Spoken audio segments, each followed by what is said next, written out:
Peace and love to all the plant lovers who sat through 1 minute and 35 seconds of plant close-ups.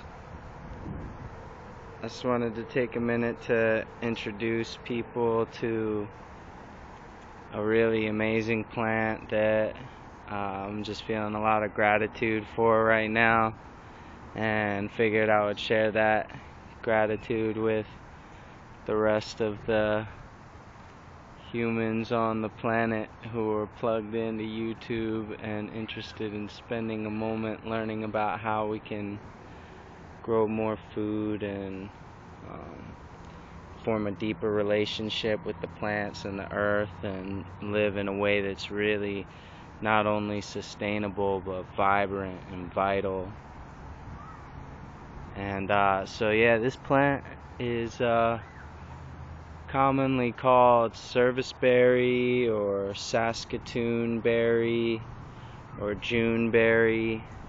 Right now it's like June 18th or 19th, and it's dropped its berries all over the ground, and so I'm out here gathering up the berries so that we can plant this tree all over the place, you know, anywhere that people want to grow it, because I think all of the genus is native to North America, and it's in the rose family. It's a really cool rose family member.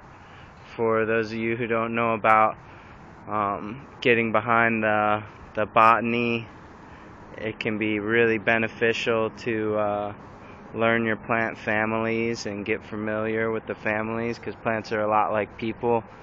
If you get to know their family, then you get to know a lot about that person. So if you get to know the rose family, you get to know a lot about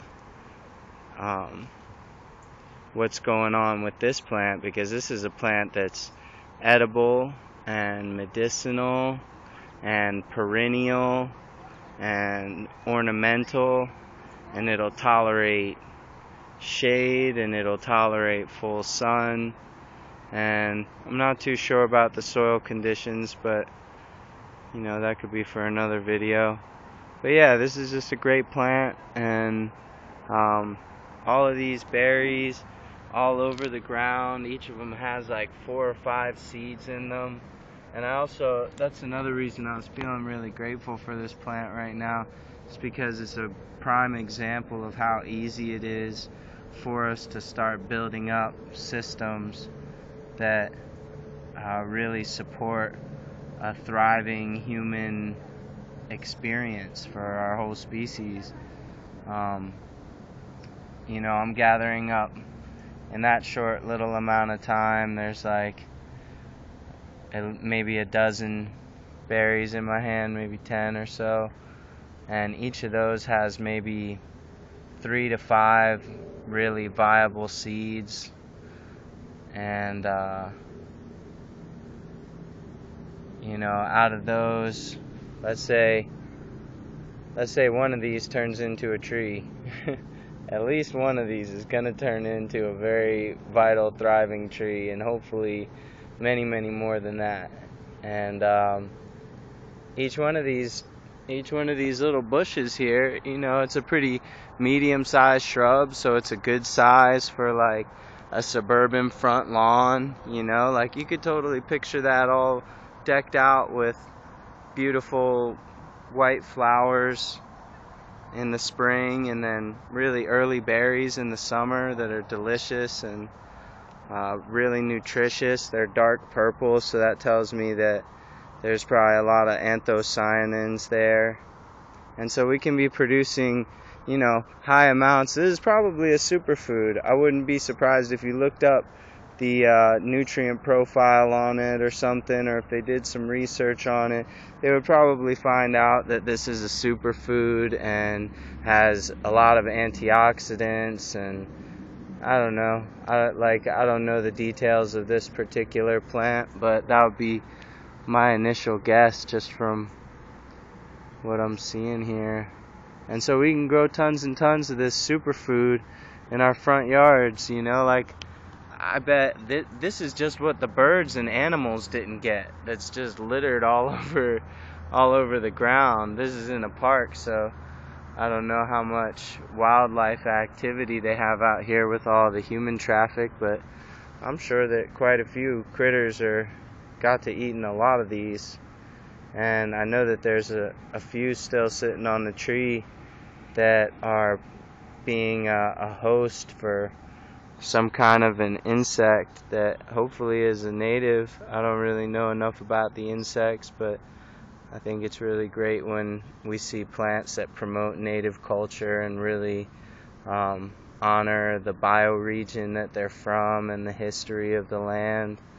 And so that's a beautiful thing here. We can, probably grow 100 trees or more with this little handful of seeds, and each one of those trees will produce, gallons and gallons of superfood every year, and we can make, a gallon of jelly. Even if this thing only produced a gallon of berries, you make like, a gallon or so of jelly, maybe 3/4 of a gallon when it reduces down.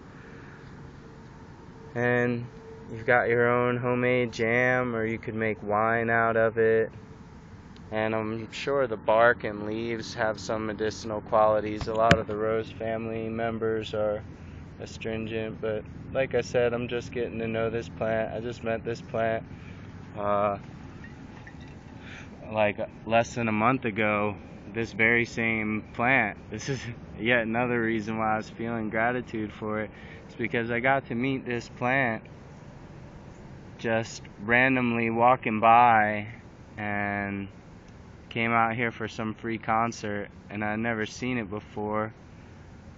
And I saw this beautiful purple, juicy, very edible looking berry, and I took a second to examine it, and I realized that it was some kind of a rose hip. And so I knew that it wasn't really, it wasn't going to be anything super poisonous, because there's hardly any poisons in the rose family. In fact, no poisons that I'm aware of besides like cyanide and apple seeds and peach pits and stuff like that. So I knew that this berry is not going to kill me, and I figured, what the heck, it looks pretty tasty, so I'm going to try giving it a taste. And I chewed on it, and it was pretty tasty. And I got down to my good friend and brother Patrick Ironwood's place down in Sequatchie Valley. Him and his family have an amazing scene down there, and